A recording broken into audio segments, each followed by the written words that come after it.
Сайн байцгаана уу үзэгчдээ. Өнөөдөр бүгдээрээ Солонгост яг одоо хамгийн халуухан сэдэв болоод байгаа солонгосчуудын уур бухимдлыг туйлдуулаад байгаа хэрэг болох хөлбөмбөгийн дэлхийн аваргын хэрүүлэлтэй холбоотой мэдээллийг та бүхэнд хүргэж байна. Үгүй солонгосын хөлбөмбөг манай Монголд ямар хамаатай юм бэ гэж бас бодож магадгүй. Гэсэн хэдий ч манай нийгэмд ч гэсэн сургамж авмаар маш том удирдлагын тал дээр алдаануудыг солонгосын ард түмэнд зэгцлэх гээд маш ширүүхэн тэмцэл болохоор байна. Тийм болохоор бүгдээрээ бас сургамж авбал зүгээр юм болов уу гэж бодож байна. За яг ямар үйл явдал болоод солонгосчууд ингэж галзуурах шахам уур хилэнтэй байгааг энэхүү бичлэгээрээ сонирхцгаая. 4 хоногийн турш солонгосчуудыг ёстой л тамлаж сарчлагсан өмнөд солонгосын үндэсний шигшээ баг эцэст нь 32-т ч орж чадалгүй шившиг болоод Жимдамаа баглаад харьцгаалаа. Солонгосын Сунмин Ким Минжэ Иганин гээд ёстой л шилдгийн шилдгүүдийг цуглуулсан дээрээс нь суглаач бас гоё таарч сул багуудтай A хэсэгт орсон мөртлөө ийм арчаагүй үр дүн гаргасанд солонгосны ард түмэн тэр чигээрээ ууртай уцаартай байна. Солонгосын баг энэ дэлхийн аварга шалгаруулах тэмцээний хэсгийн шатанд нэг хожил 2 хожигдолтойгоор ердөө 3 хүн оноо авч хэсгийнхээ 3 дугаар байрт орсон. Өөрсдийнхөө хүчээр нэгэнтээ дараагийн шатанд шалгарч чадахгүй болохоро бусад багуудын тоглолтыг харж солонгосчууд 3 өдөр залбирч суусан юм. Гэвч доошоо унсаар байгаад хамгийн сүүлд Конго улс Узбекистаныг 3-1 харьцаатайгаар хожсноор солонгос баг албан ёсоор хасагдах нь тодорхой болсон юм.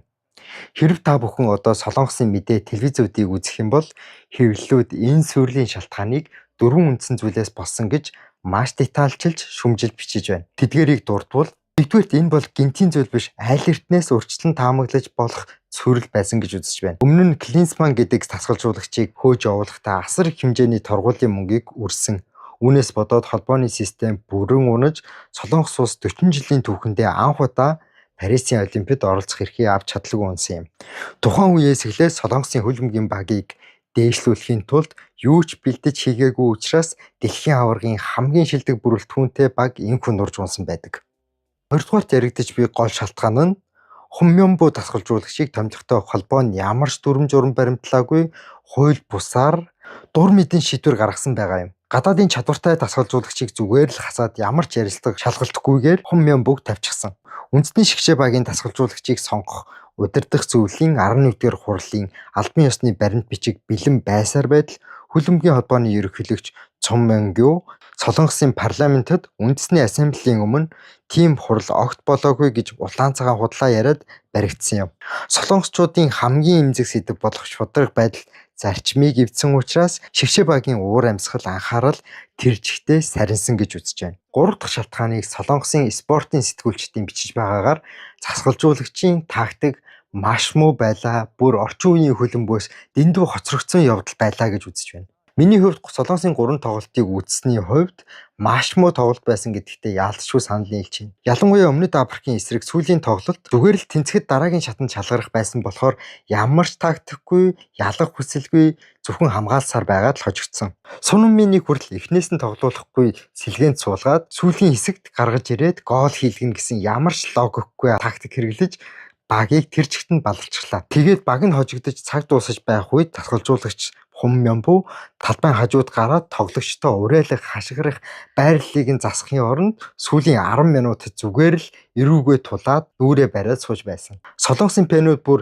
энэ хүн ер нь тасгалжуулагч мөн үү, ер нь эрүүл хүн мөн юм уу гэсэн байдалтайгаар эргэлзсэн байдалтай байна. Энийн сүүлийн үе шуугиан дагуулж би орон нутгийн сонгуулийн хэрэгтэй яг адилхан байдлаар удирдагчд нь ялзарсан бол ийм үр дүн үүсдэг юм аа гэж ард түмэн үзэж байгаа бөгөөд энэ нь ялангуяа 2000 оны Гусхид тасгалжуулагчийн холбооныхоо дарга нартай эрс зөрөлт нь зөвхөн өөрийнхөө тодорхой зарчмыг барьдаг байсан тухайн үеийн амжилтанд хүргэсэн юм биш үү гэсэн зүйлийг ард түмэн ярьж байна. Дөрөвдүгээрт бүх мэдээллийн эцсийн байна хөлбөмбөгийн холбооны удирдлагууд руу чиглэж байна. Тэд өмнө нь хөлбөмбөгийн тэмцээний үр дүнг манипуляц хийсэн, найраа хийсэн, хүмүүсийг нууцаар өршөөх, орлого хийж байсан гэд олон увайгүй үйлдэл гаргасан байдаг. Гэвч ийм том суурил болцоход байхад ерөнхийлөгч Цом Мёнгю болон холбооны дарга нараас нэгэн ч хариуцлага хүлээж огцрохгүй чимээгүй сусаар л байна. Тиймээс солонгосчууд зүгээр нэг тасгалжуулагчийг солиод энэ асуудлыг шийдэж боломжгүй болсон байхаа. Нэгэнтээ энэ зүйл тэр чигтээ хөлбөмбөгийн холбоонд уусан шингэсэн байх болно гэсэн байдалтай байгаа болохоор хөлбөмбөгийн холбоог аагаас яаг хүртэл бүрэн шинжлэх маш том хагалгаа хийх хэрэгтэй зэргээр үзэж байна. За үзэгчдээ өнөөдөр Солонгосын хөлбөмбөгийн энэ том сүрлийг харахад манай Монголын нийгэмд ч гэсэн ажил нь нуурж систем нь ялцраад байхад хариуцлага хүлээдгүй эрүүгээ тулаад суудаг ар үүрийн хаалгаар томилогдсон дарганаар их байдаг шүү дээ. Солонгосчууд яг одоо тэр системтэйгээ тэмцэж шинжилгээг хийхийг шаардж байна. Харин бид хизээ шинжилгээ хийж эхлэх бол та нар энэ талаар юу гэж бодож байна? Комент хэсэгт үзэл бодлоо хуваалцаарай. Дараагийн бичлэгээр уулзтлаа. Баяртай.